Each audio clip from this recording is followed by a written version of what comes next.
Hello everyone, it's Mary. Welcome back to the channel. So this morning I did a live where we talked about Oxide inks and their properties, and we had so much fun, but I took that footage and I edited it down so that this was a much shorter video with a voiceover if the live thing is not your thing. So I want to jump into that in just a moment, but before we begin, little quick reminder that if you missed the ink blending class where we go over techniques of how to ink blend well, and you wanted the download that came with that, I made it accessible. If you click the link in the description box below this video, you can access the replay to that class as well as all the resources that came with it. All right, so a week ago, we did a live, Adia and me, that's my daughter, we did a live where she made a card, but we didn't finish it, and I know a lot of you wanted to see what it looked like when she was finished. So I popped in this morning and showed you during the live what that looked like, and it turned out so beautiful. So you'll notice in the upper right-hand corner of this frame is my logo. That's covering up the live portion of me talking, because as I speed up, that would just look weird, so I covered it in case you're curious. This is part of these 42 combinations of ink blends is part of that download that you get if you do sign up for that. All right, so let's recap why distress oxides are so cool, and there's lots you can do with them. So if you have some and you haven't pulled them out yet, hopefully this will inspire you to do that. So of course, one of the things I love to do with my oxides is to ink blend. I feel like they blend the best out there, especially with the right paper and the right tools. And so I'm just going to show you a very quick demonstration of what that could look like. If you have struggled with your ink blending, be patient, go back and forth between the colors. So if you put color 1 down, do color 2, then go back to 1, and you want to blend those two right in the center there. Make sure that your ink pads are juicy, make sure that your tools are clean, unless you're using a foam tool, and that you have good paper. So those are some of the things that you can just experiment on. I won't go into great detail about that here. So that's like what people might stop at. Like, okay, I'm not getting what I want. No, keep going. Just keep going back and forth. Make sure your the pad underneath that you're working on is clean too between changes of colors, because you'll just cross-contaminate your brushes. So just be careful of that. And you'll start to notice as you're looking at this, you'll start to see this blend come together. You want to work it until you're happy with it. Right, so I think we're getting there. I think I might go one more time back and forth of a little bit, or add a little bit more saturation on the red. So I'm happy with this. I think this is great. This is 3 primary colors giving me all of this rainbow. I love it. If I had a longer sheet, I would go add some red to that blue and make a little bit of purple. So that's something that you can do too. Now here's the difference of these two. On the right is Oxide ink. On the left is Distress ink.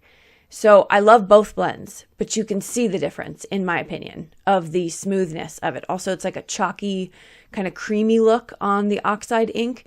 They're both reactive to water, which is great. That's another property that I love about them. And that means that you can put water, spritz water on them and pick it up, and then you're going to get this really cool effect. So this is me, of course, speeding up this video, but I'm going to cover it with a paper towel.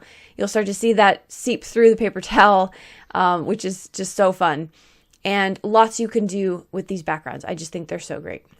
So that was sort of the first thing, and probably, well, I wouldn't say it's the most common thing with the oxides. It's just one of the properties that I love about them is their ease of blending together. So during the live this morning, I picked 4 colors that I normally wouldn't work with. And I was inspired by my daughter from last week. We did a live together, and I loved the different ones that she picked. I have the whole Oxide set, and I just never use probably 3/4 of them. So I pulled these out, and I want to show you how to get these looks, this layering, splattered, really pretty with different colors. What's great about the oxides over the Distress line is they layer on top of each other. So if you put down, let's say, a yellow, and you put down, and it dries, and then you put down a blue, you're going to see the blue. It's going to be really good. Or vice versa. You put down a darker color, and then you put a yellow on top of it, you're going to see it. So I want to show you here this also, that you can mix your colors. That pink and blue got mixed together. All this stuff will be linked in the description if you want to know exactly what colors I'm using. So that's a really fun thing as well. And let's walk through a little bit of that, of course, in this shorter version of this video. Now, I do want to talk about the mat I'm using. You don't need anything fancy or expensive. I have a piece of cardstock right here, and I put some contact paper from the Dollar Tree on both sides, and that's so that it can last longer. You can do one side, but I'm afraid the bottom would get wet. So that's really what I'm using here. You want the kind that beads up on your mat. Now, you don't have to have that. You can use a glass mat. That works great. You can use a silicone mat, but the kind that has a slicker surface, like something like feels like contact paper, is going to give you the beading of your inks, which makes it easier to wipe your cardstock through it. Very minor detail. It's not something that's a showstopper. It's just something I wanted to add, and you don't have to spend a lot of money on that. Surfaces like the Tim Holtz Glass Media Mat replacement mat is what I'm referencing. So for reference, if you have that, you know what I'm talking about. So I'm just covering this piece of cardstock here. This is an 8.5 by 11 piece of accent opaque, I think 80 pound. And I'm getting that all covered in contact paper. I love it. I can move it around. I can take it, put it in my drawer. Very simple and super inexpensive. I mean, we're talking like $1.26 maybe. Well, if there's tax. Now, before we move on, I have another hack for you here, and that is to take a piece of this contact paper. I've cut it down. I think it's about 9 inches by 4 inches, and I put it right on the side of my mat. That's it. It just stays there, and I can remove it if it gets junky. But what I can do with that, having that right there, is it won't take up my whole surface. But a lot of times we like to do splatters and things on top of our projects. It's always there and available. I don't have to pull out an additional mat to do that. Now, if I'm working on a glass mat, easy peasy. I don't need this thing. Particularly for filming, I like to use this black self-healing mat because it looks better on film. My glass mat seems to darken everything for some reason, and also the reflection of my lights is not fun. So, but if you're using a glass mat, then just disregard. I like this little hack. I love it for my process here. All right, so let's get into some of those properties of the ink smushing. Now, you can lay down your inks onto your matte surface, and I'm going to show you on the right-hand side wet to wet look, and on the left-hand side wet to dry look. Okay, so what I mean by that is I'm going to wet the surface of my cardstock on the right-hand side, and I'm not going to wet the cardstock on the left. That's really the only difference here, okay? So let's start with wetting down with our water bottle. I'm going to wet down those inks, spritz my cardstock, and then I'm just going to start dipping it into it and do a little swishy swish. Okay, now you're going to notice that because the cardstock's wet, it's going to blend better together, kind of mixture of the colors, versus this dry piece is not going to do the same thing. It's going to sort of stay in its area, if you will. Still so pretty. I really don't have a preference of one or the other. I like to do both techniques. I think you can do different things with different techniques. So I am going to hit this with my heat tool just so that I can go back and pick up some more ink. You want that dried. Otherwise, you're just going to be mushing around, swishing around the same inks. Now when I go back and I pick up some of that leftover ink, I'm going to see what looks like little splatters. It adds a little bit more color to it. So this is really just the ink smushing technique. This is what we're doing. There's different ways you can ink smush. You can use acrylic block, you can use packaging or acetate, like lots of ways you can ink smush, but the idea is you're laying down the ink in an uncontrolled fashion. Now, the next thing I want to do though is you can look at your card panel and say, you know what, this would look really great with a little bit extra certain color. So I put that blue down, and I'm going to just, with control, decide where I want it to go. See, my fingers are just tapping the cardstock on the back, and I'm putting it onto the cardstock where I want it to go. And that's a really great way to add an additional color. Maybe the blue got too smushed up in there. Talk about a panel that maybe didn't turn out the way we quite wanted it to. I tried a technique on here, it didn't work. And so I'm still going to use this panel though, because now I'm going to take a stencil and I am going to cover up using the same inks as I showed you with the ink smushing. And I'm going to try to cross my colors. So I'm not necessarily just going to keep the blue on top of the blue, which was on the background. I'm going to mix them all around, and I'm going to use all 4 of these colors. When those colors touch, because we're now ink blending again, you're going to see the mixture of the colors. So between the pink and the blue, you're going to see a little bit of that purple, and then you're going to see a little orange showing up and a little green. So that's what's really, really fun about this. I chose the honeycomb because I personally love the stencil. I love the honeycomb stencil look. I think it looks really great. And you can see it still shows up even though that card panel was mostly covered, right? Because now we're adding the saturation of the color on top of the stencil. So I thought that was a lot of fun. All right, next up is watercolor with your oxides. Everything I'm showing you here so far could be used with dye inks. They're not unique. These ideas are not unique except for the layering, the quality of the layering of your colors. I would say that's the biggest difference. I got asked that a few times this morning in the live.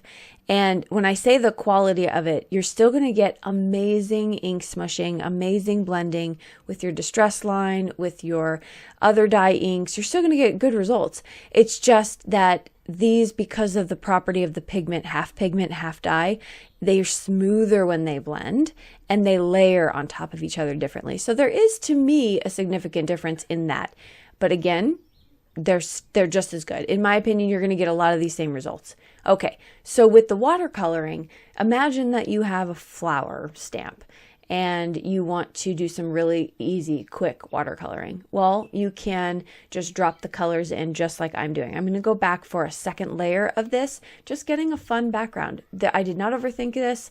I was just putting it down in a watercolor fashion as opposed to an ink smushing fashion. Now it's hard to tell because there is no floral here, so you really can't see it come to life, but I have definitely watercolored with these. So that's another use for them, is watercolor. You don't need a whole another watercolor set.